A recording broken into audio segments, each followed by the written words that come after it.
ऐसी ही बेहतरीन कहानियाँ सुनने के लिए केपी नॉवल चैनल को लाइक, शेयर और सब्सक्राइब करें।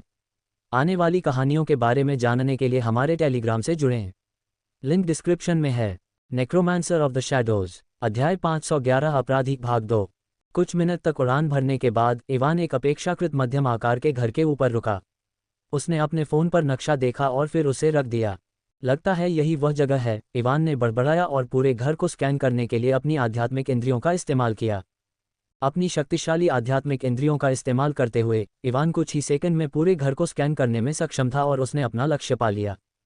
यह अच्छा है कि मैं सही जगह पर आया, इवान ने खुद से कहा और 3 छाया मरे हुए लोगों को बुलाया।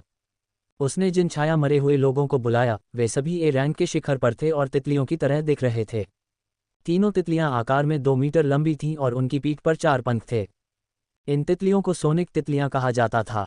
वे स्टोन बफेलो और टाइटन हाथी की राक्षस सेनाओं के साथ थीं। उस समय ये तितलियां सिर्फ डी रैंक की थीं और उनकी छाया मरे हुए लोगों द्वारा मार दी गई थीं। जब इवान ने उनके शरीर देखे तो उसने तुरंत उनके एक कौशल के कारण उन्हें अपनी छाया मरे बनाने के बारे में सोचा।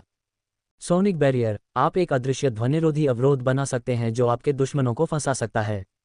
सोनिक बैरियर के अंदर जगह सीमित होगी जिससे आपके दुश्मनों के लिए टेलीपोर्टेशन कौशल का उपयोग करके भागना मुश्किल हो जाएगा। एस्केप स्क्रॉल का उपयोग करके सेरा के भागने के बाद इवान एक ऐसा कौशल प्राप्त करना चाहता था जो टेलीपोर्टेशन प्रकार के कौशल का उपयोग करके लोगों को भागने से रोकने में उसकी मदद कर सके। इसलिए जब उसने राक्षसों के बीच इन सोनिक तितलियों के शरीर देखे तो उसने उन्हें अपनी छाया सेना में शामिल करने में संकोच नहीं किया। सोनिक बैरियर का उपयोग करें और इस पूरे क्षेत्र को बंद कर दें, इवान ने अपने 3 छाया मरे से कहा जो तुरंत आसपास फैल गए। एक दूसरे से कुछ दूरी बनाने के बाद उन तीनों ने अपने पंख फड़फड़ाए और अदृश्य ध्वनि तरंगें पूरे क्षेत्र को कवर करने लगीं। हालांकि इवान ध्वनि अवरोध को नहीं देख सकता था जिसे तैनात किया जा रहा था, लेकिन वह महसूस कर सकता था कि उसके आसपास का स्थान एक अजीब शक्ति द्वारा सीमित था। 3 शीर्ष रैंक सोनिक तितलियों द्वारा बनाया गया अवरोध वास्तव में शक्तिशाली है, लेकिन इवान ने बड़बड़ाया और अपनी उंगलियां चटकाईं। जैसे ही उसने अपनी उंगलियां चटकाईं, हवा चलने लगी और एक वायु अवरोध ने भी आसपास के वातावरण को ढक लिया। अब सब ठीक हो जाना चाहिए, इवान ने वायु अवरोध बनाने के बाद अपना सिर हिलाया और घर की ओर देखा। अरे, मुझे यकीन है कि आपने पहले से ही मैना में उतार चढ़ाव महसूस किया है। आप बाहर क्यों नहीं आ रहे हैं? इवान ने एक सामान्य आवाज़ में कहा जो पूरे सोनिक अवरोध में गूंज रही थी। खटखट, अचानक घर का दरवाज़ा खुला और काले बालों और नीली आंखों वाला एक युवक उसमें से बाहर आया। इवान ने उस आदमी को देखकर हल्के से मुस्कुराया और अभिवादन में अपना सिर हिलाया। काफ़ी समय हो गया है, इसाक। इसाक ने इवान को जवाब नहीं दिया और अपने आसपास की जगह को देखा जो वायु अवरोध और सोनिक अवरोध से ढकी हुई थी। तुम यहाँ क्या कर रहे हो? अपने आसपास का निरीक्षण करने के बाद इसाक ने आखिरकार इवान की ओर देखा और पूछा। मैं यहाँ क्या कर रहा हूँ? इवान ने कुछ बार पलकें झपकाईं। ऐसा लग रहा था कि वह इसाक के सवाल को समझ नहीं पा रहा था, लेकिन फिर अचानक उसकी आंखें चमक उठीं और वह शर्मिंदगी में हंसने लगा। आधी रात में आपको परेशान करने के लिए माफ़ी चाहता हूँ, लेकिन आप देखिए, मैंने हाल ही में एक खाद्य वितरण व्यवसाय शुरू किया है और मैं यहाँ एक ऑर्डर देने आया हूँ जो मुझे हाल ही में मिला था। खाद्य वितरण? इवान की बात सुनकर इसाक ने भौहें सिकोड़ लीं। हाँ, खाद्य वितरण, इवान ने अपना सिर हिलाया। क्या आपको भोजन वितरित करने के लिए पूरे क्षेत्र को सील करने की आवश्यकता है? इसाक ने अपने चेहरे पर व्यंग्यात्मक भाव के साथ पूछा। बेशक, मुझे पूरे क्षेत्र को सील करने की आवश्यकता है। क्या होगा अगर खाना ऑर्डर करने वाला व्यक्ति खाना मिलने के बाद बिना पैसे चुकाए भागने की कोशिश करे? इवान ने चेहरे पर गंभीर भाव के साथ कहा। यह एक निजी अनुभव के कारण लिख रहा हूँ। इवान की बात सुनकर इसाक का मुंह खुला का खुला रह गया और उसने ठंडी आवाज़ में जवाब दिया, आप गलत पते पर हैं। मैंने कुछ भी ऑर्डर नहीं किया। गलत पता? इवान ने उलझन में भौहें उठाईं। उसने एक छोटा सा कागज़ निकाला और उसे एक पल देखने के बाद उसने अपना सिर हिलाया। तुम झूठ बोल रहे हो, ये सही पता है। ग्राहक का नाम इसाक है और मैं यहाँ रिवेंज नामक ठंडी डिश देने आया हूँ। इवान की बात सुनकर इसाक का चेहरा काला पड़ गया और उसके हाथ में एक सफ़ेद भाला दिखाई दिया। तुम्हें कैसे पता चला? इसाक ने अपना भाला निकालने के बाद पूछा। इवान को देखते ही उसे पहले से ही पता चल गया था कि इवान यहाँ खाना देने नहीं आया है। उसने उससे इतनी देर तक बात इसलिए की क्योंकि वह आसपास की जांच कर रहा था कि कहीं इवान के अलावा कोई और तो नहीं है। इवान को भी पता था कि इसाक आसपास की जांच करने की कोशिश कर रहा है, लेकिन उसे इसकी परवाह नहीं थी। इससे कोई फर्क नहीं पड़ता कि मुझे कैसे पता चला, है न? आखिरकार अगर मैं तुम्हें बता भी दूं तो भी तुम आज मर ही जाओगे, इवान ने अपने कंधे उचकाते हुए कहा। क्या तुम अति आत्मविश्वासी नहीं हो? मैं A+ रैंक वाला शिकारी हूं जबकि आप कुछ दिन पहले ही A रैंक पर पहुंचे हैं। क्या तुम्हें लगता है कि तुम मुझे मार सकते हो? इसाक ने मजाकिया लहजे में कहा। क्या यह आदमी सच में है? इवान ने इसाक को अवाक नज़र से देखा। वह वाकई जानना चाहता था कि इस आदमी को अपना आत्मविश्वास कहाँ से मिल रहा है। 3 दिनों की ट्रेनिंग के बाद इवान का अपनी शक्ति पर नियंत्रण काफ़ी बढ़ गया। हालांकि वह शेखी नहीं बघारना चाहता था, लेकिन उसे यकीन था कि अपने किसी भी कौशल का इस्तेमाल किए बिना भी वह सिर्फ अपनी शारीरिक शक्ति का इस्तेमाल करके 2 या 3 चालों में इसाक को मार सकता है। इससे पहले कि मैं तुम्हें दिखाऊं कि मैं अति आत्मविश्वासी हूं या नहीं, क्या तुम मुझे बता सकते हो कि तुम मुझे क्यों मारना चाहते हो? इवान ने एक पल की चुप्पी के बाद पूछा। मुझे पता है कि तुम डार्क गिल्ड का हिस्सा नहीं हो, तो तुमने मुझे मारने के लिए उन हथियारों को क्यों रखा? इवान की बात सुनकर इसाक के चेहरे पर एक व्यंग्यात्मक मुस्कान दिखाई दी और उसने अपना भला उसकी ओर इशारा किया। भले ही तुम मुझे मार दो, मैं तुम्हें इसका कारण नहीं बताने वाला हूँ। इवान एक बार फिर अवाक रह गया, लेकिन जल्द ही उसके चेहरे पर एक मज़ेदार मुस्कान उभरी। वह अचानक आसमान से गायब हो गया और इसहाक ने कुछ ऐसा सुना जिससे उसका दिल ठंडा हो गया। ठीक है, अगर तुम मुझे नहीं बताओगे तो कोई बात नहीं। आखिरकार मेरे लिए मरे हुए लोग सारी कहानियां सुनाते हैं। अध्याय 512 दुर्स्वप्न अभिशाप। ठीक है, अगर तुम मुझे नहीं बताओगे तो कोई बात नहीं। आखिरकार मेरे लिए मरे हुए लोग सारी कहानियां सुनाते हैं। इवान ने धीमी आवाज में कहा और अचानक आसमान से गायब हो गया। इसाक ने महसूस किया कि उसका सुरक्षा आर्टिफैक्ट सक्रिय हो गया और एक हल्के नीले रंग की बाधा उसके पूरे शरीर को ढक गई। लेकिन इससे पहले कि वह समझ पाता कि उसकी आर्टिफैक्ट क्यों सक्रिय हुई, पफ, नीली बाधा जो उसे ढक रही थी पानी के बुलबुले की तरह फट गई और आसम कयामत की भावना ने उसे घेर लिया। धमाका। अगले सेकंड ध्वनि अवरोध में एक धमाकेदार आवाज गूंजी जिसने जमीन को हिला दिया और इसाक उड़ गया जैसे कि उसे किसी ट्रक ने टक्कर मार दी हो। धमाका। Crack crack. उसका शरीर इवान द्वारा पहले बनाए गए वायु अवरोध से टकराया जिससे उस पर बड़ी लहरें उठीं। इसाक की कई हड्डियां टूट गईं और उसकी छाती के आसपास का क्षेत्र धंस गया। खांसी खांसी। इसाक को खून के साथ साथ उसके आंतरिक अंग भी निकलने लगे और उसकी दृष्टि धुंधली हो गई। उसने अपनी स्थिति को समझने की कोशिश की, लेकिन जो दर्द आ रहा था उसके शरीर पर हर जगह से ऐसी आवाज़ें आ रही थीं कि वह समझ नहीं पा रहा था कि पिछले कुछ सेकंड में क्या हुआ था। वह मेरी 60% ताकत भी नहीं संभाल सकता। इसाक ने इवान की थोड़ी निराश आवाज़ सुनी और उसे धीमे कदमों से अपनी ओर आते देखा। इसाक ने ज़ोर से सांस लेना शुरू कर दिया और बेहोश न होने की पूरी कोशिश की। उसे पता था कि अगर वह इस पल होश खो बैठा तो वह फिर कभी अपनी आंखें नहीं खोल पाएगा। उसने अपनी सारी इच्छाशक्ति का इस्तेमाल किया और अपने स्टोरेज रिंग से एक स्क्रॉल निकाला। वह स्क्रॉल को कुचलने ही वाला था कि अचानक उसका शरीर अकड़ गया। उसने अपने शरीर को हिलाने और स्क्रॉल को कुचलने की पूरी कोशिश की, लेकिन उसने जो भी किया वह अपनी उंगलियां भी नहीं हिला सका। तो तुम्हारे पास भी यह घटिया स्क्रॉल है हो? इवान ने इसाक द्वारा निकाले गए एस्केप स्क्रॉल को देखने के बाद तटस्थ स्वर में कहा। इसाक पूछना चाहता था कि वह अपना शरीर क्यों नहीं हिला पा रहा है, लेकिन शैडो नेल स्किल के प्रभाव के कारण वह अपना मुंह भी नहीं खोल पा रहा था। इवान ने एक पल के लिए इसाक के हाथ में भागने वाले स्क्रॉल को देखा और उसके प्रभाव का परीक्षण करने का फैसला किया। हालांकि वह अंतरिक्ष को बांधने के लिए ध्वनि अवरोध का उपयोग कर रहा था, लेकिन उसे यकीन नहीं था कि यह कितना प्रभावी था। ध्वनि अवरोध को बेहतर ढंग से समझने के लिए वह भागने वाले स्क्रॉल के खिलाफ इसके प्रभाव को देखना चाहता था। लेकिन स्क्रॉल का परीक्षण करने से पहले इवान ने बुदबुदाया और अपना हाथ हिलाया। जल्द ही एक और छाया मरे हुए व्यक्ति उसके छाया भंडार से बाहर आ गया। ये छाया मरे हुए व्यक्ति सिर्फ 50 सेंटीमीटर बड़ा था और एक चमगादड़ जैसा दिख रहा था। अपने निशान लगाने के कौशल का उपयोग उस पर करो, इवान ने चमगादड़ से कहा। छोटे चमगादड़ ने इसाक को देखा और उसकी बैंगनी आंखें चमक उठीं। उसकी बाईं आंख से काली रोशनी की एक छोटी किरण निकली और इसाक की पीठ पर लगी। जैसे ही किरण इसाक पर लगी, उसकी पीठ पर एक कंकाल का निशान दिखाई दिया। कंकाल का निशान एक पल के लिए चमका और फिर पूरी तरह से गायब हो गया।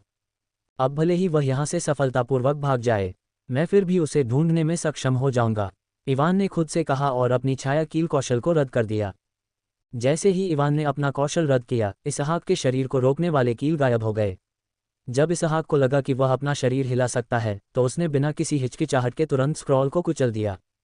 इवान ने देखा कि स्क्रॉल को कुचलने के बाद इसहाक का पूरा शरीर चांदी की रोशनी में ढक गया था। चांदी की रोशनी के चारों ओर का स्थान लपेटा और मुड़ गया और अगले ही पल इसहाक उस जगह से गायब हो गया जहां वह लेटा हुआ था। लेकिन निराश होने के बजाय इवान मुस्कुराया और अपनी बाईं ओर देखा। जैसे ही उसने अपनी बाईं ओर देखा, उससे 20 मीटर दूर का स्थान थोड़ा हिल गया और एक चमक के साथ इसहाक वहां प्रकट हुआ। उस स्क्रॉल से निकलने वाले अंतरिक्ष उतार चढ़ाव से उसे कम 1000 किलोमीटर दूर टेलीपोर्ट हो जाना चाहिए था। लेकिन चूंकि अंतरिक्ष ध्वनि अवरोध से बंधा हुआ था, इसलिए वह सिर्फ 20 मीटर दूर टेलीपोर्ट कर पाया। इवान ने एक प्रसन्न स्वर में कहा और इसाक की ओर चला गया, जो अपने आसपास के वातावरण को सदमे से भरे चेहरे के साथ देख रहा था। ये कैसे संभव है? इसाक ने डरावनी आवाज में कहा और इवान की ओर देखा जो उसकी ओर आ रहा था। उसने अपने शरीर को पीछे की ओर खींचा, इवान से दूर रहना चाहता था। लेकिन इवान ने एक छाया कील बनाई और उसे इसाक की छाया की ओर फेंक दिया। इसाक अपनी आंखों से कील का पीछा भी नहीं कर पाया था कि वह उसकी छाया से टकरा गई। जैसे ही कील उसकी छाया से टकराए, इवान की आंखों के सामने एक सूचना चमक उठी। दुष्स्वप्न अभिशाप सक्रिय, आपका लक्ष्य दुष्स्वप्न भ्रम में पड़ जाएगा। इवान ने जब सूचना देखी तो एक भौं उठाई, क्योंकि उसे उम्मीद नहीं थी कि छाया कील का दुष्स्वप्न अभिशाप प्रभाव सक्रिय हो जाएगा। उसने इसाक की ओर देखा और पाया कि उसकी आंखें खोखली थीं, जैसे उसकी आत्मा उसके शरीर से निकल गई हो। मुझे आश्चर्य है कि क्या यह आदमी दुष्स्वप्न भ्रम से मुक्त हो पाएगा, इवान ने खुद से कहा, लेकिन वह पहले से ही परिणाम के बारे में अच्छी तरह से जानता था। छाया कीलें। छाया की शक्ति का उपयोग करके आप एक बार में 5 शापित कीलें बना सकते हैं, जो लक्ष्य की छाया से टकराने पर लक्ष्य के शरीर को स्थिर कर सकती हैं। 3% संभावना है कि लक्ष्य को छाया कील द्वारा स्थिर किए जाने के बाद दुष्स्वप्न अभिशाप प्राप्त होगा और वह दुष्स्वप्न भ्रम में पड़ जाएगा। यदि लक्ष्य की आत्मा शक्ति पर्याप्त रूप से मजबूत नहीं है, तो वह दुष्स्वप्न भ्रम से बाहर नहीं निकल पाएगा और भ्रम में अपना जीवन खोने पर वह वास्तविकता में भी अपना जीवन खो देगा। दुष्स्वप्न भ्रम की शक्ति इवान की आध्यात्मिक शक्ति पर निर्भर करती है, और उसकी वर्तमान आध्यात्मिक शक्ति ऐसी चीज है जिसे एक एस रैंक शिकारी भी आसानी से संभाल नहीं सकता। इसाक सिर्फ एक ए-जोड़ रैंक शिकारी था जो हाल ही में ए-जोड़ रैंक पर पहुंचा था। इसके अलावा दुष्स्वप्न भ्रम में प्रवेश करने से पहले ही उसने लड़ने की अपनी इच्छा खो दी थी। एक टूटी हुई मानसिकता के साथ उसके लिए दुष्स्वप्न भ्रम से मुक्त होना असंभव था। और इवान को आश्चर्य नहीं हुआ। भ्रम के अंदर गिरने के 3 मिनट बाद इसाक की जीवन आभा पूरी तरह से गायब हो गई।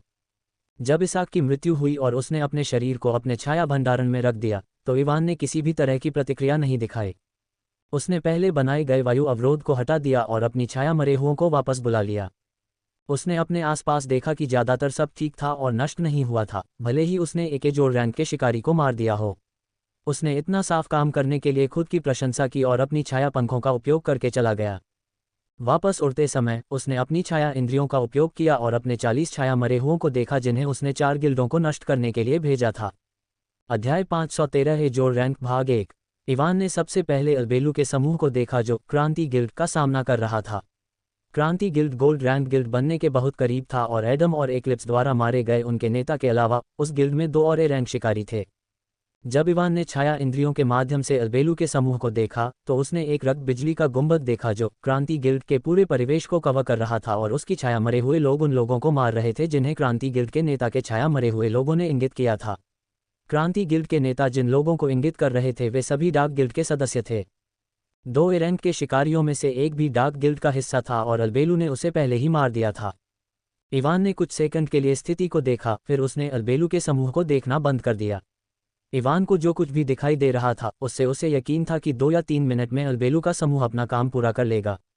अल्बेलू के समूह के बाद इवान ने मिस स्पाइडर के समूह को देखा जो चेंजर्स का सामना कर रहा था। चूंकि चेंजर्स को हाल ही में सिल्वर रैंक गिल्ड में पदोन्नत किया गया था, इसलिए उनके नेता के अलावा केवल एक रैंक शिकारी था। जब इवान ने छाया इंद्रियों के माध्यम से मिस स्पाइडर के समूह को देखा, तो उसने जाले का एक कोकून देखा जो चेंजर्स गिल्ड के आसपास के क्षेत्र को कवर कर रहा था। गिल्ड में मौजूद ए रैंक शिकारी डार्क गिल्ड का हिस्सा नहीं था, इसलिए मिस स्पाइडर और अन्य लोगों के लिए उस गिल्ड की देखभाल करना काफी आसान था। जब इवान ने उनकी ओर देखा तो वे दृश्य को साफ कर रहे थे और वापस जाने की तैयारी कर रहे थे। अच्छा, इवान ये देखकर प्रसन्न हुआ कि सिल्वर रैंक के दोनों गिल्ड उसके शैडो अनडेड द्वारा आसानी से नष्ट हो गए। शेष 2 गिल्ड, न्यू डॉन और फाइनल स्ट्राइक, इन 2 गिल्ड से भी कमजोर थे। एलिसिया और रॉकी उसके शैडो अनडेड में सबसे बेहतरीन थे, इसलिए उनके समूहों ने बिना किसी समस्या के दोनों गिल्ड का ख्याल रखा। इवान ने अपने शैडो अनडेड को सब कुछ खत्म करने के लिए 1 घंटे का समय दिया था, लेकिन उन्होंने 30 मिनट से भी कम समय में 4 गिल्ड को खत्म कर दिया। इवान वास्तव में ये देखकर हैरान था कि उसके शैडो अनडेड ने कितनी आसानी से 4 गिल्ड को नष्ट कर दिया, लेकिन जब उसने ए+ रैंक के शैडो अनडेड की संख्या के बारे में सोचा तो उसे समझ में आया कि वे 30 मिनट से भी कम समय में 4 गिल्ड को नष्ट करने में सक्षम थे। 5 मिनट बाद उसके सभी शैडो अनडेड वापस आ गए। एडम और एक्लिप्स द्वारा मारे गए गिल्ड नेताओं के 4 शैडो अनडेड भी उनके साथ थे। इवान को अपने शैडो अनडेड को बचाने में कोई दिलचस्पी नहीं थी, इसलिए उसने शैडो रिस्ट्रिक्शन को रद्द कर दिया और वे चारों गायब हो गए। इवान ने अपने सभी शैडो अनडेड को वापस बुलाया और उस होटल में वापस आ गया जहां वह ठहरा हुआ था। होटल वापस आने के बाद उसने सबसे पहले शैडो सेंस का इस्तेमाल करके काजिल से संपर्क किया ताकि यह पता चल सके कि वे नेफ्लियम सिटी पहुंच गए हैं या नहीं। जब उसने उससे संपर्क किया तो काजिल ने उसे बताया कि नेफ्लियम सिटी पहुंचने में उन्हें अभी भी 2 या 3 घंटे लगेंगे। अपने स्थान की पुष्टि करने के बाद इवान ने अपना फ़ोन निकाला और सेबेस्टियन को संदेश भेजा जिसमें उसने बताया कि उसने पहले ही 4 गिल्ड का ख्याल रखा है। संदेश देखने के बाद सेबेस्टियन थोड़ा अवाक रह गया। हालांकि वह जानता था कि इवान आसानी से 4 गिल्ड का सफाया कर देगा, लेकिन उसने उससे यह उम्मीद नहीं की थी कि वह सिर्फ 20 मिनट में ऐसा कर देगा। इवान ने सोचा कि क्या उसे सेबेस्टियन को इसाक की मौत के बारे में बताना चाहिए, लेकिन कुछ देर सोचने के बाद उसने उसे कल बताने का फैसला किया जब वह कार्नेज और बूट्स ऑफ द वॉर्ड गेजर के लिए अपना कवच और अन्य विकासवादी सामग्री लेने जाएगा। सेबेस्टियन जल्द ही यह खबर फैलाएगा कि चारों गिल्ड डार्क गिल्ड का हिस्सा थे, इसलिए मुझे किसी भी चीज़ की चिंता करने की ज़रूरत नहीं है, इवान ने खुद से कहा और अपने शैडो स्टोरेज से इसाक का शरीर बाहर निकाला। जब इवान ने इसाक का शरीर देखा तो उसे याद आया कि इसाक ने पहले क्या कहा था और उसके चेहरे पर एक तिरस्कार भरी मुस्कान आ गई। चलो देखते हैं कि तुम मुझे बताओगे या नहीं, इवान ने खुद से कहा और शैडो रिजर्वेशन का इस्तेमाल किया। इसाक का शरीर बहुत अच्छी स्थिति में था, इसलिए उसने उसे आसानी से शैडो अनडेड में बदल दिया। जब इसाक का शैडो अनडेड बाहर आया तो इवान ने अपना समय बर्बाद नहीं किया और तुरंत पूछा कि वह उसे क्यों मारना चाहता था। ये सिल्वर स्टार गिल्ड की वजह से था, इवान का सवाल सुनने के बाद इसाक ने कहा। सिल्वर स्टार गिल्ड, इवान ने भौहें उठाईं और उसे आगे बोलने का इशारा किया। इसाक ने अपना सिर हिलाया और उसे सब कुछ बता दिया। जब इसाक ने उसे सब कुछ बताना समाप्त किया तो इवान पूरी तरह से अवाक रह गया और उसे अचंभित नज़र से देखने लगा। क्या बकवास है यार, पता चला कि इसाक उसे मारना चाहता था क्योंकि उसे लगा कि वैलेरी और वह डेटिंग कर रहे हैं। अपनी उच्च प्रतिभा की वजह से इसाक हमेशा मानता था कि वैलेरी से शादी करना और सिल्वर स्टार गिल्ड का अगला गिल्ड मास्टर बनना उसके लिए मुश्किल नहीं होगा। वैलेरी के साथ उसका रिश्ता काफ़ी अच्छा था और वे अच्छे दोस्त थे, लेकिन पिछले कुछ महीनों से उसे लगा कि वैलेरी इवान के करीब आ रही है।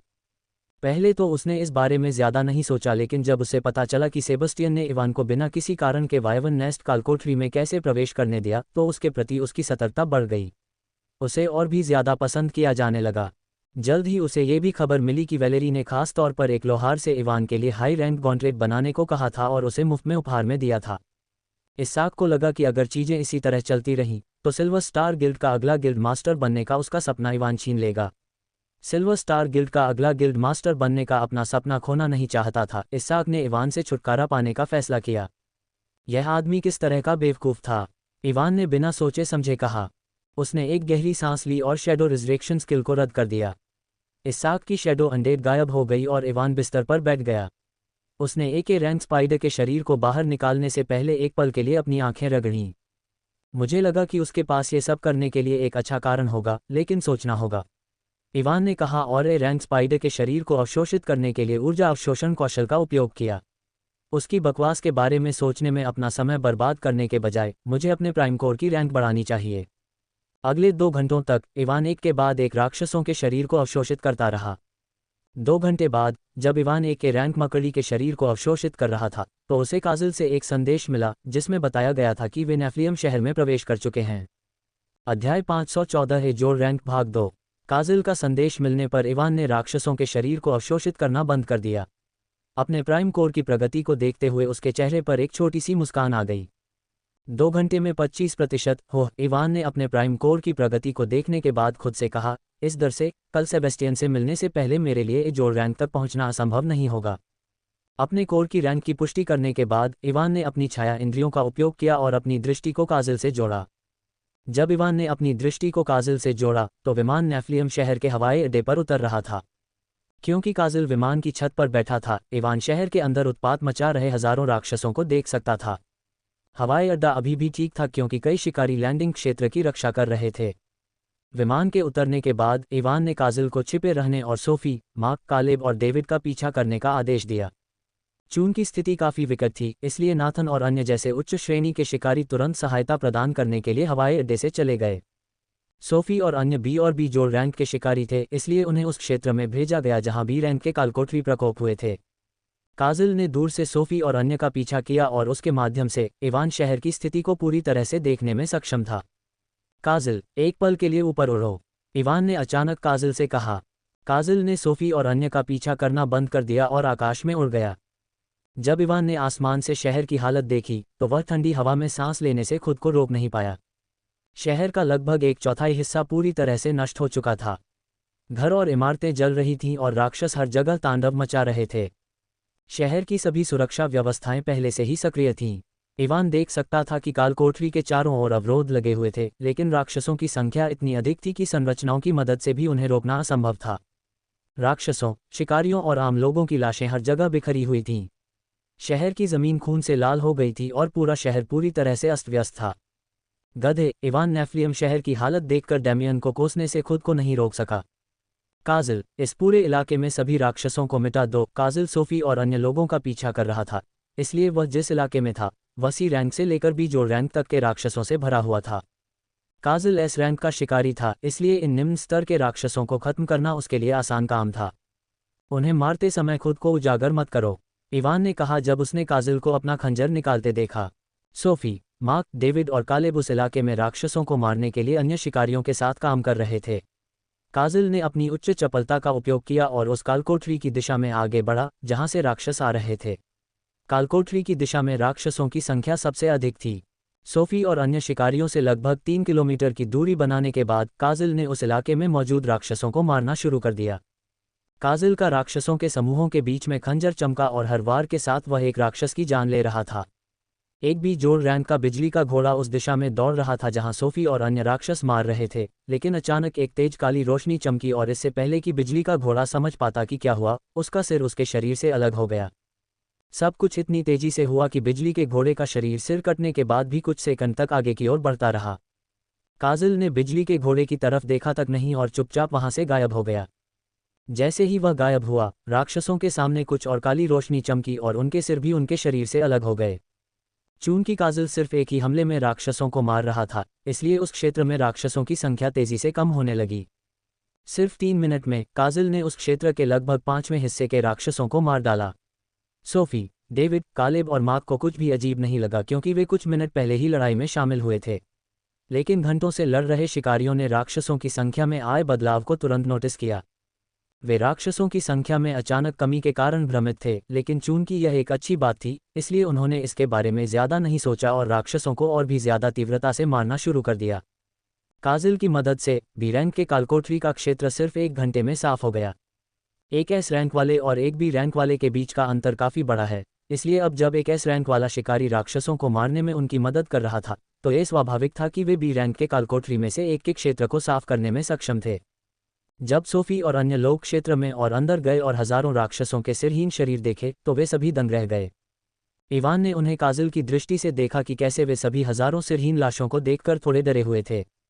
काजिल, उनका पीछा करो और राक्षसों को खत्म करने में उनकी मदद करो, इवान ने काजिल को आदेश दिया जब उसने देखा कि सोफी और अन्य लोग एक अलग बी रैंक कालकोठरी की ओर जा रहे थे। उसने अपनी छाया इंद्रियों का उपयोग करना बंद करने से पहले कुछ और मिनटों के लिए नेफ्लियम शहर की स्थिति को देखा। शहर की स्थिति को देखते हुए राक्षसों को पूरी तरह से खत्म करने और शहर को स्थिर करने में उन्हें कम से कम 3 या 4 दिन लगेंगे, इवान ने खुद से कहा और एक रैंक मकड़ी का शरीर निकाला। यह अच्छा है कि अधिकांश सामान्य लोग सफलतापूर्वक भूमिगत आश्रयों में जाने में सक्षम थे या हताहतों की संख्या निश्चित रूप से अब तक लाखों तक पहुंच गई होती। इवान ने मकड़ी के शरीर को देखा जिसे उसने बाहर निकाला और उस पर ऊर्जा अवशोषण कौशल का उपयोग किया। अगर मैं डार्क गिल्ड को पूरी तरह से खत्म करना चाहता हूं तो मुझे अपने कोर की रैंक बढ़ाने की जरूरत है। ए रैंक मकड़ी के शरीर से ऊर्जा उसके प्राइम कोर की ओर बढ़ी और उसके द्वारा अवशोषित हो गई।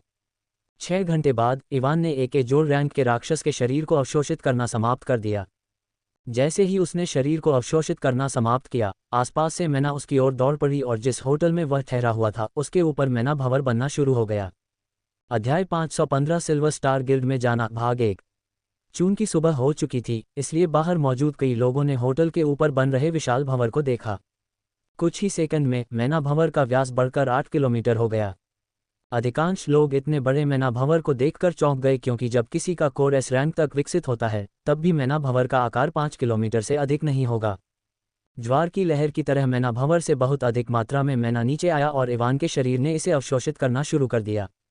गड़गड़ाहट। भंवर से नीचे आ रहे मैना की बड़ी मात्रा के कारण होटल की नींव हिल गई। इवान का शरीर एक ब्लैक होल में बदल गया और भंवर से आने वाला सारा मैना उसके प्राइम कोर द्वारा अवशोषित कर लिया गया। आगे बढ़ने के दौरान इवान को अचानक कुछ याद आया और उसके चेहरे पर एक गहरी शिकन दिखाई दी। मैं अपने शैडो अनडेड और ग्रोथ लिंक स्किल के मुद्दे को पूरी तरह से भूल गया हूँ। इवान ने धीमी आवाज़ में बड़बड़ाया और अपने प्राइम कोर को देखा जो A+ रैंक पर पहुंचने वाला था। अब जब इवान का कोर A+ रैंक पर पहुंचने वाला था तो उसके सभी शैडो अनडेड जो वर्तमान में A रैंक के शिखर पर हैं, ग्रोथ लिंक स्किल की वजह से A+ रैंक पर भी पहुंच जाएंगे।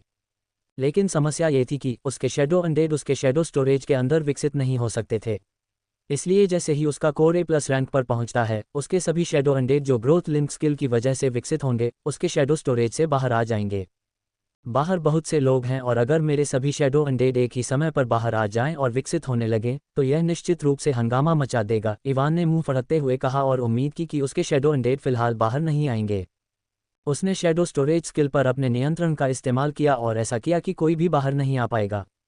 जैसे ही मेरा कोर सफलतापूर्वक A+ रैंक पर पहुंचेगा, मैं जंगल की ओर भाग जाऊंगा, इवान ने खुद से कहा और फिर से अपने प्राइम कोर पर ध्यान केंद्रित किया। कुछ मिनट बाद होटल के ऊपर का मैना भंवर गायब होने लगा और इवान के प्राइम कोर ने आसपास से और अधिक मैना को अवशोषित करना बंद कर दिया।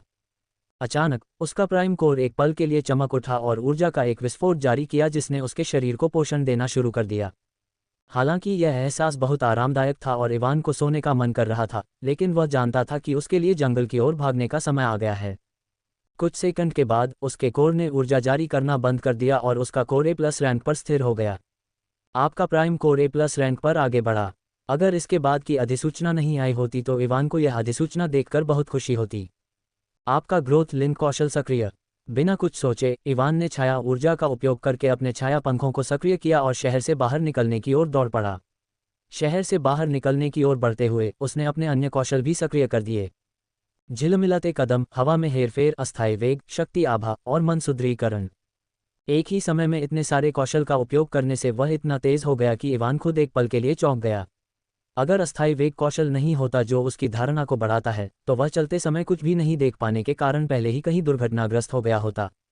अरे, मुझे ऐसा लग रहा है कि मेरी छाया मरे हुए मेरी छाया को फाड़कर बाहर आना चाहते हैं। इवान को अपनी छाया मरे हुए को नियंत्रित करने में बहुत मुश्किल हो रही थी जो बाहर आना चाहते थे। ऐसा लग रहा था जैसे छाया भंडारण का स्थान खुद उन्हें बाहर फेंकना चाहता था।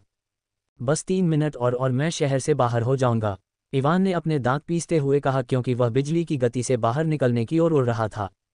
इतने सारे कौशल के उपयोग और A+ रैंक तक पहुंचने के कारण उसकी बढ़ी हुई चपलता के साथ वह प्रत्येक बीतते सेकंड के साथ कुछ किलोमीटर की दूरी तय कर रहा था। उसकी गति अविश्वसनीय थी, लेकिन मन और सहन शक्ति की खपत भी कुछ ऐसी थी जिसे वह अनदेखा नहीं कर सकता था। 2 मिनट में ही इवान को इतनी तेजी से चलने की वजह से थकान महसूस होने लगी। उसके माथे पर पसीने की बूंदें उभर आईं और वह जोर जोर से सांस लेने लगा। जब वह आखिरकार शहर से बाहर निकला तो इवान इतना थक गया था कि शहर के बाहर से कुछ दूरी तय करने के बाद वह जमीन पर गिर पड़ा, जहां गार्ड तैनात थे। जैसे ही वह जमीन पर गिरा, सभी छाया मरे हुए जो A रैंक के शिखर पर थे, उसके छाया भंडारण से बाहर आ गए और A+ रैंक पर विकसित होने लगे। शहर के द्वार पर तैनात गार्डों ने जंगल के भीतर से शक्तिशाली ऊर्जा तरंगों को आते हुए महसूस किया। यहाँ तक कि गार्डों के मुखिया जो A+ रैंक के शिकारी थे, को भी सैकड़ों A+ राक्षसों की आभा को महसूस करते समय अपनी रीढ़ की हड्डी में ठंडक महसूस हुई। क्या हो रहा है? गार्डों के मुखिया ने अपने संचार क्रिस्टल को निकालते हुए कांपती आवाज में कहा। वह इतने सारे A+ राक्षसों की आभा को महसूस करने के बाद सेबेस्टियन या मार्गरेट से संपर्क करने के बारे में सोच रहा था। लेकिन जैसे ही वह उनसे संपर्क करने के बारे में सोच रहा था, A+ रैंक वालों की आभा जो उसे महसूस हो रही थी, अचानक गायब हो गई। गार्ड का मुखिया तब और भी ज्यादा घबरा गया जब वह उनकी आभा को महसूस नहीं कर पाया। वह जानता था कि A+ रैंक के राक्षसों की बुद्धि बहुत ज्यादा होती है, इसलिए उसने सोचा कि वे सभी शहर पर घात लगाने की योजना बना रहे हैं। वह कुछ पल के लिए झिझका और फिर कुछ और गार्डों को बुलाया और उस जगह की ओर चल पड़ा जहां से उसे इतने सारे A+ रैंक के राक्षसों की आभा महसूस हुई थी। जब वह उस जगह की ओर बढ़ रहा था जहां से उसे इतने सारे राक्षसों की आभा महसूस हुई थी, इवान पहले ही वहां से निकल चुका था और अपने शैडो वॉक कौशल का उपयोग करके वापस शहर में लौट आया। वह बहुत करीब था। इवान ने शहर के अंदर वापस आने के बाद खुद से कहा। उसने अपनी स्टेटस विंडो खोली ये देखने के लिए कि क्या उसे A+ रैंक तक पहुंचने के बाद कोई नया कौशल मिला है, लेकिन हमेशा की तरह उसे अपने प्राइम कोर को विकसित करने के बाद कुछ भी नहीं मिला। उसने अपने ग्रोथ लिंक कौशल के विवरण को देखा कि क्या इसमें कोई बदलाव हुआ है। पिछली बार जब उसका प्राइम कोर ए रैंक पर विकसित हुआ था तो उसके ग्रोथ लिंक कौशल का दूसरा प्रभाव भी विकसित हुआ था। लेकिन जब उसने ग्रोथ लिंक कौशल के विवरण को देखा तो वह आहें भरने से खुद को नहीं रोक सका क्योंकि इसमें कोई बदलाव नहीं था। मुझे कोई कौशल मिलने की उम्मीद नहीं थी, लेकिन मैं कम से कम अपनी कलाकृतियों को विकसित करने के लिए एक नया स्थान पाने की उम्मीद कर रहा था, इवान ने निराश स्वर में कहा जब उसने देखा कि उसके ग्रोथ लिंक कौशल में कोई बदलाव नहीं हुआ है। उसने अपना सिर हिलाया और सोचा कि अगर उसे कुछ अच्छा पाना है तो उसे अपने सम्राट कोर की रैंक बढ़ानी होगी। शहर के अंदर वापस आने के बाद वह 1 घंटे तक उड़ता रहा और आखिरकार सिल्वर स्टार गिल्ड के सामने उतरा। अध्याय 516 सिल्वर स्टार गिल्ड में जाना भाग 2। बूट्स ऑफ वॉर्ड गेजर के लिए विकास की आवश्यकताएं। पूर्ण विकास के लिए 1. एस रैंक प्राइम कोर या S rank monarch core. 2 kilogram ward silver. 3. 2 S rank core पूर्ण। 4. गैले स्टील के 5 अयस्क। छद्म विकास के लिए 1. ए जोड़ रैंक प्राइम कोर पूर्ण। 2. 500 ग्राम वॉर्ड सिल्वर। 3 ए जोड़ रैंक कोर पूर्ण। 4. गैले स्टील के 3 अयस्क। इवान ने बूट्स ऑफ वॉर्ड गेजर के लिए विकास की आवश्यकताओं को देखा और अपना सिर हिलाया।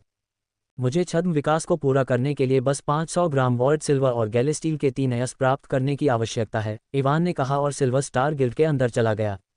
मेरी किस्मत अच्छी थी कि टाइटन एलिफेंट ने भी एक एस रैंक कोर गिराया, इवान ने बड़बड़ाते हुए कहा, क्योंकि वह पूर्ण विकास की एकमात्र पूरी की गई आवश्यकता को देख रहा था।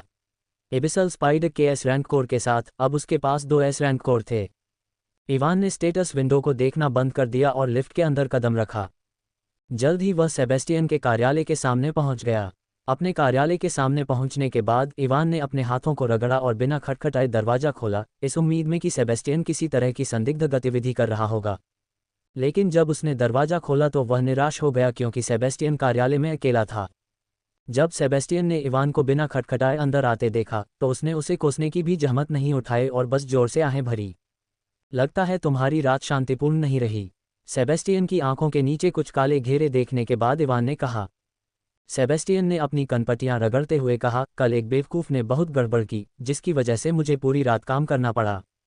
अच्छा, चूंकि तुमने पूरी रात काम किया है इसलिए तुम्हारे लिए यह बोनस है। इवान ने अपना फ़ोन निकाला और सेबेस्टियन को कुछ दिखाया। सेबेस्टियन ने इवान के फ़ोन की स्क्रीन पर नज़र डाली और भौहें ऊपर उठाईं। अचानक उसके दिमाग में एक विचार आया और उसकी सारी थकान गायब हो गई। क्या ये? सेबेस्टियन ने इवान की ओर देखा और पूछा। हाँ, ये डार्क गिल्ड के अड्डे हैं। इवान ने अपना सिर हिलाया जब उसने सेबेस्टियन को अपनी ओर देखते हुए देखा। उनके लिए काम करने वाले गिल्ड के अलावा मैंने उनके ठिकानों के स्थानों को भी चिन्हित किया है जो जंगल में स्थित हैं। सेबेस्टियन ने इवान के फ़ोन पर नक्शे को गंभीरता से देखा और जितना अधिक उसने इसे देखा उसके भाव उतने ही बदसूरत होते गए। एक्वाविले सिटी के अंदर 7 गिल्ड हैं जो उनके लिए काम कर रहे हैं। सेबेस्टियन ने भारी आवाज़ में पूछा जब उसने बड़ी संख्या में एक्वाविले सिटी गिल्ड को डार्क गिल्ड के लिए काम करते देखा। अन्य शहरों में भी गिल्ड थे जो उनके लिए काम कर रहे थे, लेकिन एक्वाविले सिटी में गिल्ड की संख्या सबसे अधिक थी।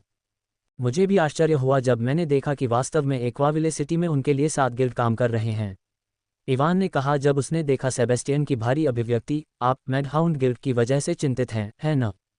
सेबेस्टियन ने डार्क गिल्ड के लिए काम कर रहे एकमात्र गोल्ड रैंक गिल्ड को देखते हुए अपना सिर हिलाया। सिल्वर रैंक और गोल्ड रैंक गिल्ड के बीच का अंतर काफ़ी बड़ा था क्योंकि सिल्वर रैंक के विपरीत gold rank guild A rank डिंगॉन पर नियंत्रण प्राप्त कर सकते हैं। मैडहाउंड गिल्ड के नियंत्रण में 2 ए रैंक डिंगॉन हैं और अगर वे उनमें प्रकोप पैदा करने के लिए फेटेड मियासम का इस्तेमाल करते हैं तो परिणाम गंभीर होंगे। एक्वाविले सिटी के शिकारी 2 ए रैंक डिंगॉन के प्रकोप को आसानी से संभाल सकते हैं, लेकिन समस्या ये थी कि ए रैंक डिंगॉन के अलावा 6 अन्य गिल्ड के कमांड के तहत अभी भी कुछ निम्न स्तर के डिंगॉन थे जो डार्क गिल्ड का हिस्सा हैं। अगर वे अपने कमांड के तहत सभी डिंगॉन में प्रकोप पैदा करते हैं तो यह एक और आपदा होगी। क्या तुम मोर्गाना को इस बारे में बताने के बारे में सोच रहे हो? सेबेस्टियन के भारी चेहरे को देखकर इवान ने पूछा। मोर्गाना इक्वल्स आर्केनम अकादमी की प्रिंसिपल। सेबेस्टियन ने तुरंत जवाब नहीं दिया और कुछ सेकंड के लिए नक्शे को देखता रहा। एक पल के बाद उसने आखिरकार नक्शे को देखना बंद कर दिया और अपना मुंह खोला। वह डार्क गिल्ड का हिस्सा नहीं है न? जब इवान ने सेबेस्टियन की बात सुनी तो उसका मुंह फड़कने से नहीं बच सका। उसे लगा जैसे सेबेस्टियन ने मानवता पर से विश्वास खो दिया है। चिंता मत करो सज्जन महोदय, वह साफ है। कम से कम अभी के लिए, इवान ने कहा और डेमियन के साथ जो हुआ उसे याद करके अंतिम वाक्य जोड़ा। सेबेस्टियन ने एक बार फिर इवान की बात सुनकर आह भरी और अपनी कुर्सी पर पीछे झुक गया। अब तुम क्या करने की योजना बना रहे हो? मैं तुमसे अपना एस रैंक कवच, शून्य रजत, गैले स्टील, रक्त क्रिस्टल, स्टार अयस्क और डार्क एनर्जी क्रिस्टल इकट्ठा करने की योजना बना रहा हूँ, इवान ने तथ्यपूर्ण स्वर में कहा। इवान की बात सुनकर सेबेस्टियन का चेहरा खराब हो गया, लेकिन उसने इस बारे में कोई उपद्रव नहीं किया और एक स्टोरेज रिंग उसकी ओर फेंक दी। गैले स्टील और स्टार अयस्क के अलावा वे सभी सामग्री हैं जो तुमने मांगी थी, सेबेस्टियन ने अंगूठी फेंकने के बाद कहा। इवान ने अंगूठी पकड़ी और अपनी भौहें सिकोड़ लीं जब उसने सुना कि इसके अंदर कोई स्टार अयस्क या गैले स्टील नहीं है। लगता है कि मुझे एलुसिया से उन्हें मेरे लिए इकट्ठा करने के लिए कहना पड़ेगा, इवान ने सोचा खुद को और अंगूठी के अंदर देखा। सामग्री सही होने की पुष्टि करने के बाद इवान ने स्टोरेज रिंग को हटा दिया और सेबेस्टियन की ओर देखा। मेरा कवच गायब है। सेबेस्टियन ने अपनी आंखें घुमाई और एक और स्टोरेज रिंग उसकी ओर फेंकी। इवान ने अंगूठी को पकड़ा और उसके अंदर देखा। अंगूठी के अंदर कवच के अलावा कुछ नहीं था। जब इवान ने कवच के विवरण को देखा तो उसकी आंखें चौंक कर चौड़ी हो गईं। वह इतना हैरान था कि उसे समझ में नहीं आ रहा था कि क्या कहे। तुम क्या सोचते हो? सेबेस्टियन की आवाज़ सुनने के बाद ही वह अपने सदमे से बाहर आया। इवान ने एक गहरी सांस ली और स्टोरेज रिंग को हटा दिया। यह एकदम सही है, उसने अंगूठी को हटाने के बाद कहा। मैं अन्य शहरों के अधिकारियों को उनके शहरों के अंदर स्थित डार्क गिल्ड के ठिकानों के बारे में सूचित करूंगा, सेबेस्टियन ने इवान द्वारा स्टोरेज रिंग को हटाने के बाद कहा। क्या कोई ऐसी जगह है जिसे तुमने नक्शे पर चिन्हित नहीं किया है? कुछ जगहें ऐसी हैं जिन्हें मैंने चिन्हित नहीं किया है क्योंकि मैं उनका ख्याल खुद रखूंगा, लेकिन ये सभी जगहें जंगल में स्थित हैं, इसलिए उनके बारे में चिंता मत करो। सेबेस्टियन ने सिर्फ सिर हिलाया और उन जगहों के बारे में कुछ नहीं पूछा जिन्हें इवान ने चिन्हित नहीं किया था। इवान द्वारा नक्शे पर चिन्हित की गई इतनी सारी जगहों को देखकर उसे पहले से ही सिरदर्द हो रहा था। इवान ने सेबेस्टियन से कुछ और मिनट बात की और उसे इसाक की मौत के बारे में बताया। सेबेस्टियन को कल रात ही इसाक की मौत के बारे में खबर मिल गई थी, इसलिए जब इवान ने उसे सब कुछ बताया तो उसे आश्चर्य नहीं हुआ। जब सेबेस्टियन ने इसाक की मौत के बारे में सुनने के बाद कोई प्रतिक्रिया नहीं दिखाई तो इवान को लगा कि कुछ गड़बड़ है, लेकिन उसने इसकी बहुत परवाह नहीं की और वहां से जाने का फैसला किया। लेकिन जाने से पहले इवान को अचानक कुछ याद आया और उसने सेबेस्टियन से एक चीज़ मांगी। इवान का अनुरोध सुनकर सेबेस्टियन थोड़ा हैरान हुआ, लेकिन उसने उसे स्वीकार कर लिया। सेबेस्टियन द्वारा उसके अनुरोध पर सहमति जताने के बाद इवान ने सिल्वर स्टार गिल्ड छोड़ दिया। अब आखिरकार मेरे शैडो अनडेड को उनकी पूरी क्षमता तक इस्तेमाल करने का समय आ गया है, इवान ने मन ही मन सोचा और वहां से उड़ गया। अध्याय 517 छोड़ना भाग 1। सिल्वर स्टार गिल्ड छोड़ने के बाद इवान ने अपनी छाया इंद्रियों का उपयोग किया और नेफ्लियम शहर में स्थिति की जांच की। जब उसने काजिल से स्थिति के बारे में पूछा तो काजिल ने उसे बताया कि उन्होंने बी रैंक के डेंगॉन के अधिकांश राक्षसों को साफ कर दिया है, लेकिन अभी भी कई निम्न स्तर के डेंगॉन हैं। इवान ने उससे कुछ मिनट बात की और यह पुष्टि करने के बाद कि कोई समस्या नहीं है, उसने अपनी छाया इंद्रियों का उपयोग करना बंद कर दिया। अब मुझे भी अपनी योजनाओं के साथ आगे बढ़ना चाहिए, इवान ने खुद से कहा और वहां से उड़ गया। 2 घंटे बाद बी रैंक के डेंगॉन पोर्टल के सामने 2 गार्ड खड़े थे, एक दूसरे से बात कर रहे थे। डेंगॉन का नाम स्केलेटन ग्रेवयार्ड था, जो बी रैंक के डेंगॉन में उच्च कठिनाई वाला डेंगॉन था। वूश! अचानक एक सफ़ेद रोशनी चमकी और एक व्यक्ति डेंगॉन पोर्टल से बाहर आया। द्वार की रखवाली कर रहे 2 पहरेदारों ने कालकोठरी से बाहर निकले व्यक्ति को देखा और उनके चेहरे पर एक मजेदार मुस्कान आ गई। क्या हुआ भाई, तुम अभी 5 मिनट पहले ही अंदर गए थे और बाहर आ गए। मुझे मत बताना कि तुम इतने डर गए थे कि पहला राक्षस देखते ही बाहर आ गए। एक पहरेदार ने चेहरे पर मुस्कान लिए बाहर आए व्यक्ति से पूछा। तुम सही कह रहे हो यार, अंदर के राक्षस बहुत डरावने हैं। मैं उनसे निपट नहीं सकता, इसलिए यहाँ अपना समय बर्बाद करने के बजाय मैंने कहीं और अपनी किस्मत आजमाने का फैसला किया। इवान ने अपने चेहरे पर डरे हुए भाव के साथ कहा और 2 पहरेदारों की मजाकिया निगाहों के नीचे कालकोठरी से बाहर निकल गया। हमने उससे कहा था कि अगर वह इस कालकोठरी को खाली करना चाहता है तो कम से कम 5 लोगों का एक समूह लेकर आए, लेकिन वह अति आत्मविश्वासी मूर्ख अकेले ही अंदर चला गया। अब देखो, पहले बोलने वाले पहरेदार ने अपना सिर हिलाते हुए कहा। इवान के कालकोठरी के क्षेत्र से बाहर निकलने के बाद उसका भाव सामान्य हो गया। उसने कालकोठरी की दिशा में देखा और उसके चेहरे पर एक हल्की सी मुस्कान आ गई। इसके साथ यहाँ मेरा काम पूरा हो गया, इवान ने कहा और वहां से उड़ने के लिए छाया पंखों का इस्तेमाल किया। कंकाल कब्रिस्तान कालकोठरी के अंदर 200 छाया मरे हुओं की एक सेना आगे बढ़ रही थी, जो उनके रास्ते में आने वाले किसी भी व्यक्ति को नष्ट कर रही थी। सेना का नेतृत्व एलिसिया और अल्बेलू कर रहे थे। जब अल्बेलू और अन्य राक्षस कंकाल कब्रिस्तान कालकोठरी के कंकालों को आतंकित कर रहे थे, तब एलिसिया अपनी जलती हुई बैंगनी आंखों से कालकोठरी के क्षेत्र को देख रही थी। एलिसिया की आंखें घूमती हुई शून्यता की तरह घूम रही थीं, बिल्कुल गोबू की आंखों की तरह। गोबू अपनी आंखों की रसातल क्षमता को अन्य लोगों के साथ साझा कर सकता है। लेकिन एक समय में वह केवल एक व्यक्ति के साथ ही क्षमता साझा कर सकता है। एलिसिया और उसके अन्य शैडो मरे हुए लोगों को कालकोठरी के अंदर भेजने से पहले इवान ने गोबू से कहा कि वह उसके साथ क्षमता साझा करना बंद कर दे और इसके बजाय एलिसिया के साथ आइज ऑफ द एबिस क्षमता साझा करे। इवान को कालकोठरी साफ करने में कोई दिलचस्पी नहीं थी, वह उन खंडहरों की तलाश करना चाहता था जो कालकोठरी के अंदर स्थित हो सकते हैं। इससे पहले इवान ने सेबस्टियन से पूछा कि क्या वह अपने बुलाए गए राक्षसों को खुद के लिए कालकोठरी साफ करने के लिए भेज सकता है। उसने कहा कि वह व्यावहारिक परीक्षा के दौरान पुरस्कार के रूप में प्राप्त कालकोठरी पास का उपयोग करेगा, इसलिए सेबस्टियन उसके अनुरोध पर सहमत हो गया। जब एलिसिया, अल्बेलू और अन्य शैडो मरे हुए लोग स्केलेटन ग्रेवयार्ड कालकोठरी के अंदर खंडहरों की तलाश कर रहे थे, तब गोबू अन्य 200 शैडो मरे हुए लोगों को खंडहरों की तलाश में एक अन्य बी रैंक कालकोठरी के अंदर ले जा रहा था। कालकोठरी के अंदर खंडहर मिलने की संभावना बहुत कम है, इसलिए इवान ने उन्हें 2 समूहों में विभाजित किया और उनमें से प्रत्येक एक अलग कालकोठरी के अंदर खोज कर रहा था। अगर ये तथ्य न होता कि गोबू अपनी आइज ऑफ द एबिस एबिलिटी को एक समय में केवल एक व्यक्ति के साथ साझा कर सकता था, तो इवान अपने शैडो अनडेड को और भी छोटे समूहों में विभाजित कर देता और उन्हें कई अलग अलग कालकोठरियों में भेज देता। यह अच्छी बात है कि मेरे पास रूल ब्रेकर की उपाधि है, अन्यथा मैं अब उस कालकोठरी पास का उपयोग नहीं कर पाता, इवान ने उड़ते हुए खुद से कहा। कालकोठरी के नियमों के कारण एक शिकारी अपने से कम रैंक वाले कालकोठरी में प्रवेश नहीं कर सकता। इवान को प्रैक्टिकल परीक्षा के अंत के बाद पुरस्कार के रूप में जो कालकोठरी पास मिला, उससे वह रैंक से नीचे के किसी भी कालकोठरी में प्रवेश कर सकता था, लेकिन वर्तमान में उसकी रैंक ए जोड़ है। वह अपने शीर्षक रूलर ब्रेकर के दूसरे प्रभाव के कारण ही बी रैंक कालकोठरी में प्रवेश करने में सक्षम था, जो उसे कालकोठरी के नियमों को अनदेखा करने की अनुमति देता है। यह अफसोस की बात है कि सेबेस्टियन ने मुझे कालकोठरी से राक्षसों के शव बाहर न लाने के लिए कहा। इवान ने अपना सिर हिलाते हुए कहा। जब सेबेस्टियन उसके अनुरोध पर सहमत हुआ, तो उसने उसे कालकोठरी से राक्षसों के शव बाहर न लाने के लिए कहा। अगर वह शवों को वैसे ही बाहर लाता जैसा उसने वाइवन नेस्ट कालकोठरी के साथ किया था, तो कालकोठरी को ठीक होने में बहुत समय लगेगा और सेबेस्टियन ऐसा नहीं कर सकता। ठीक है, मैं कम से कम उन राक्षसों के कोर एकत्र कर सकता हूं जिन्हें मेरे छाया मरे हुए कालकोठरी के अंदर मार देंगे, इवान ने कहा और अपने पंख फड़फड़ाते हुए अपने अगले गंतव्य की ओर बढ़ गया।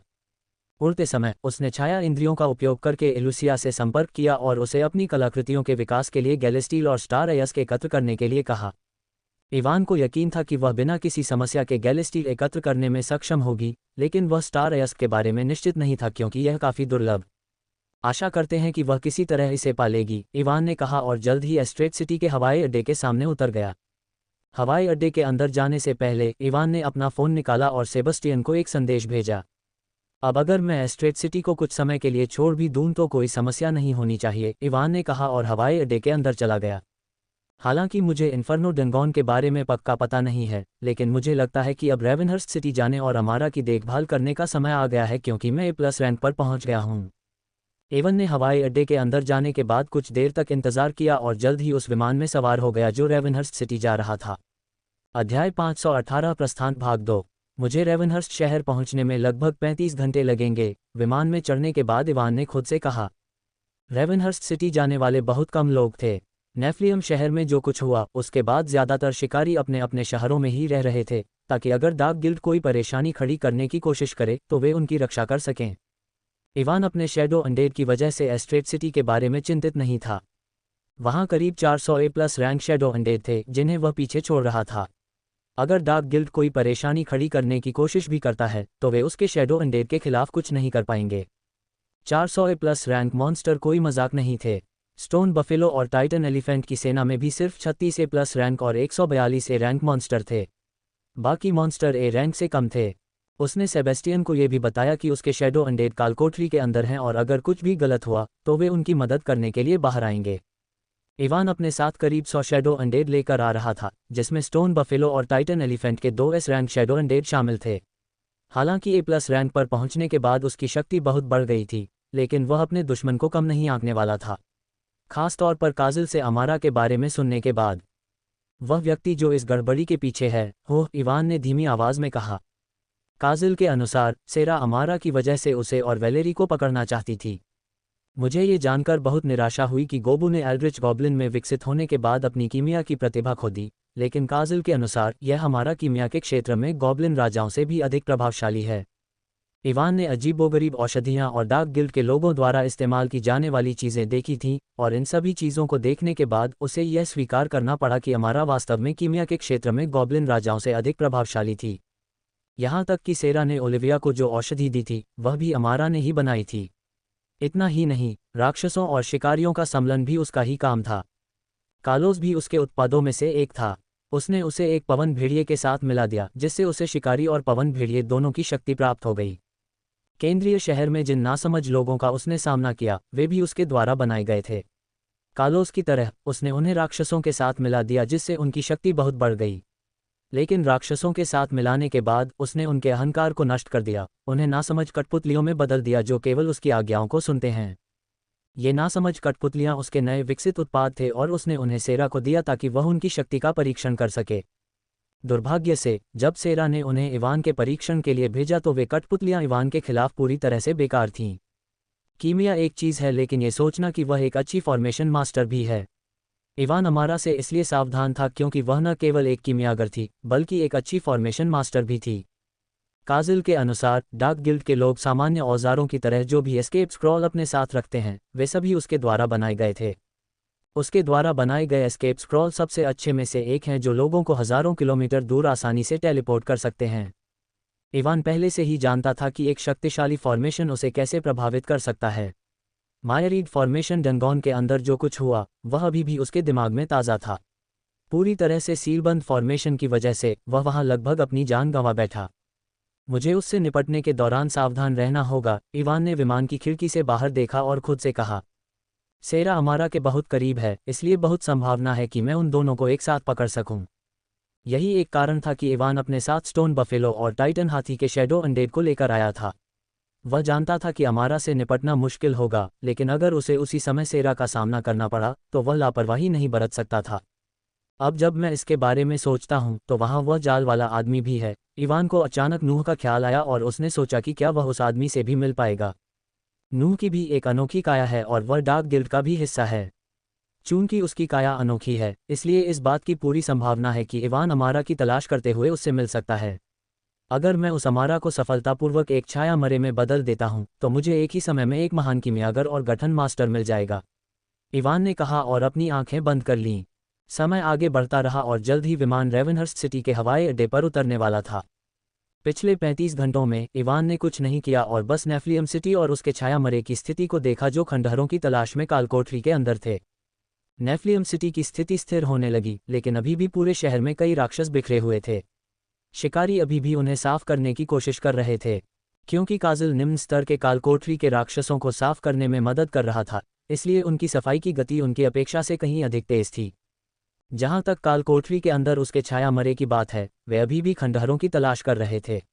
बी रैंक के कालकोठरी का क्षेत्र बहुत विशाल था, इसलिए उनके लिए खंडहरों की तलाश करना आसान नहीं था। लेकिन ये कोई समस्या नहीं थी। उनकी अत्यधिक ताकत के कारण कोई भी राक्षस नहीं था। राक्षस उन्हें बी रैंक के कालकोठरी के अंदर रोक सकता था, इसलिए उनकी खोज की गति धीमी नहीं थी। इवान को यकीन था कि उन्हें अपना लक्ष्य खोजने में समय नहीं लगेगा। मुझे उम्मीद है कि वे खंडहर पा लेंगे और मन इन्फिनिटी फ्रूट के समान एक अच्छा इनाम प्राप्त करेंगे, इवान ने कहा और अपनी सीट से उठ खड़ा हुआ। वह उन लोगों का पीछा करता रहा जो उसके सामने थे और विमान से बाहर निकल गया। ये पहली बार था जब इवान रेवेनहर्स्ट सिटी आया था, लेकिन हवाई अड्डे से निकलने के बाद उसने शहर के चारों ओर यात्रा करने के बारे में नहीं सोचा और अपनी योजनाओं के साथ आगे बढ़ने का फैसला किया। अध्याय 519 घुसपैठ भाग 1। अरे बस 2 दिन बचे हैं और मैं अभी भी लक्ष्य से बहुत दूर हूँ, हल्के भूरे रंग की त्वचा और काले बालों वाला एक आदमी अपनी कनपटियां रगड़ते हुए बोला। वह आदमी अपने हाथों में एक सूची देख रहा था जिसमें कुछ शिकारियों के नाम और रैंक दिखाई दे रहे थे। अगर मैं लक्ष्य तक नहीं पहुंच पाया तो वह पागल औरत मुझे नहीं छोड़ेगी। उस आदमी का नाम सेड्रिक था और वह कोबरा गिल्ड का गिल्ड मास्टर था। कोबरा रेवेनहर्स्ट सिटी के गोल्ड रैंक गिल्ड में से एक था। कोबरा गिल्ड की पृष्ठभूमि प्रकाश में साफ है, लेकिन अंधेरे में वे डार्क गिल्ड की कठपुतलियों के अलावा कुछ नहीं हैं। लक्ष्य तक पहुंचने के लिए मुझे अभी भी 5 और शिकारियों को पकड़ना है, सेड्रिक ने कहा और अपनी भौहें ऊपर उठाईं। भले ही मैं हाल ही में हमारे गिल्ड में शामिल हुए 3 नए शिकारियों की बलि देने का फैसला करूं, फिर भी मेरे पास 2 शिकारी कम हैं। जैसे ही सेड्रिक सोच रहा था कि उसे क्या करना चाहिए, उसने एक उदासीन आवाज़ सुनी। लगता है मैं सही जगह पर हूं। सेड्रिक ने आवाज़ सुनकर चौंक गया। वह जल्दी से खड़ा हुआ और उस व्यक्ति को खोजने के लिए इधर उधर देखा जिसने अभी अभी बात की थी, लेकिन उसे अपने कार्यालय के कमरे में कोई नहीं मिला। अब मैं इस घटिया काम की वजह से कुछ भी सुन भी रहा हूँ, सेड्रिक ने धीमी आवाज में कहा और बैठने ही वाला था कि उसका शरीर अकड़ गया। उसने अपना शरीर हिलाने की कोशिश की, लेकिन उसे ये देखकर बहुत बुरा लगा कि वह अपनी उंगलियां भी नहीं हिला पा रहा था। मुझे नहीं लगता कि तुम कुछ सुन पा रहे हो, सेड्रिक ने एक बार फिर आवाज़ सुनी और एक व्यक्ति अचानक उसके सामने आ गया। जब सेड्रिक ने देखा कि इवान अचानक उसके सामने आ गया है तो वह डर गया। वह A+ रैंक के शिखर पर पहुंचने के बहुत करीब था और चूंकि वह पहले कभी इवान की उपस्थिति को महसूस नहीं कर पाया था, इसलिए उसे केवल एक ही कारण सूझा। यह आदमी S रैंक का शिकारी है। सेड्रिक मन ही मन चिल्लाया और अपने शरीर को हिलाने की कोशिश की ताकि वह भाग सके, लेकिन छाया कील की वजह से यह पूरी तरह से बेकार था।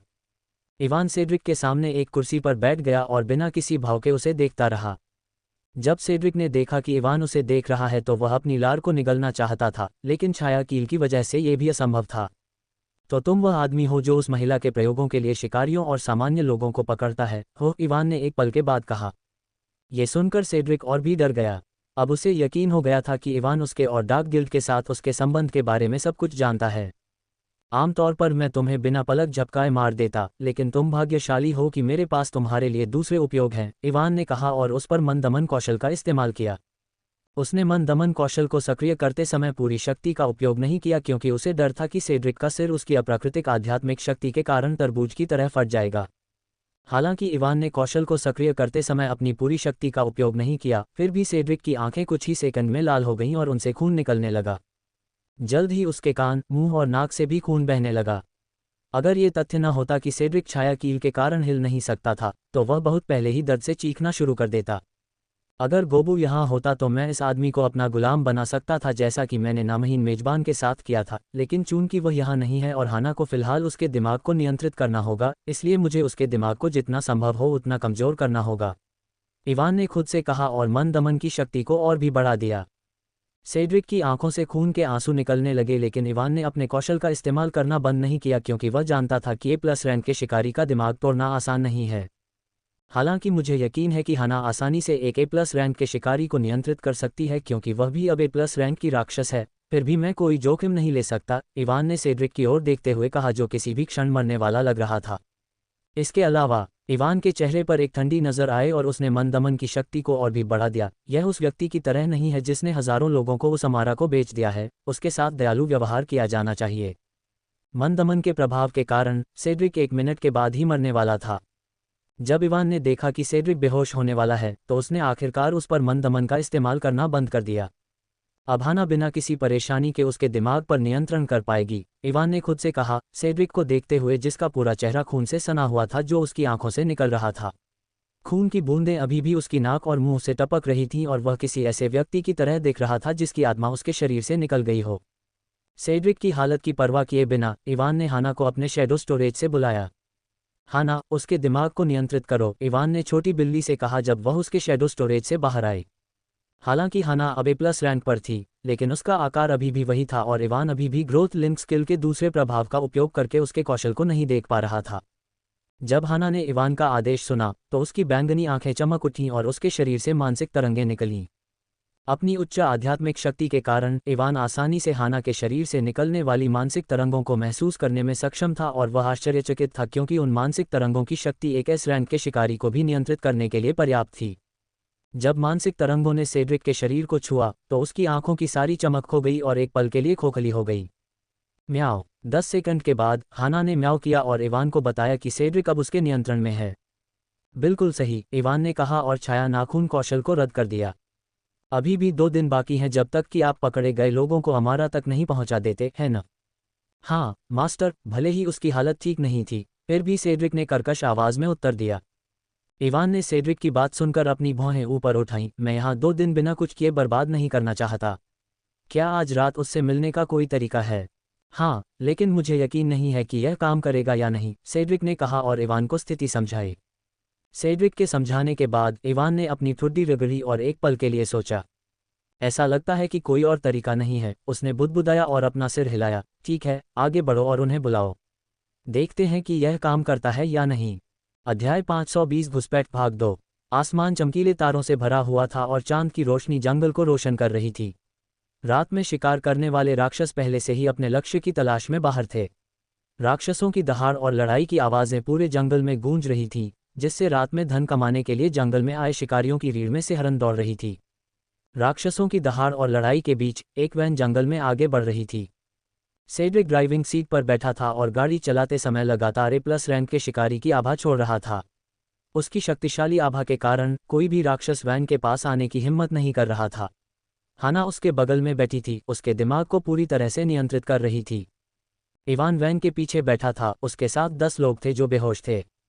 आमतौर पर सेड्रिक को हर महीने 15 लोगों को अमारा तक पहुंचाना होता है, लेकिन अगर किसी तरह से वह किसी शिकारी को सफलतापूर्वक पकड़ लेता है जो B रैंक या उससे ऊपर का है, तो अमारा ने उसे तुरंत उस शिकारी को उसके पास पहुंचाने का निर्देश दिया।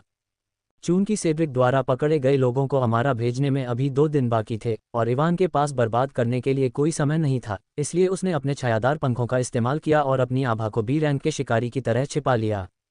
सेड्रिक ने अमारा के अधीन काम करने वाले लोगों से संपर्क किया और उन्हें बताया कि उसने B रैंक के शिकारी को पकड़ा है, और जैसा कि उसने उम्मीद की थी, उन लोगों ने सेड्रिक से कहा कि वह इस महीने पकड़े गए लोगों के साथ B रैंक के शिकारी को भी ले आए। इवान ने ग्रोथ लिंक स्किल के दूसरे प्रभाव का भी इस्तेमाल किया और अपना रूप बदलने के लिए एलुसिया के स्किल गिरगिट इल्यूजन का इस्तेमाल किया। फिलहाल उसका रूप बिल्कुल अलग था। उसका चेहरा काली आंखों और नुकीले आसमानी नीले बालों वाले एक अधेड़ उम्र के आदमी जैसा दिख रहा था। हाँ, वह एक अधेड़ उम्र के गुंडे जैसा दिख रहा था। उसे यकीन था कि कोई भी उसे उसके मौजूदा रूप से पहचान नहीं पाएगा। सेड्रिक कभी भी अमारा से व्यक्तिगत रूप से नहीं मिला।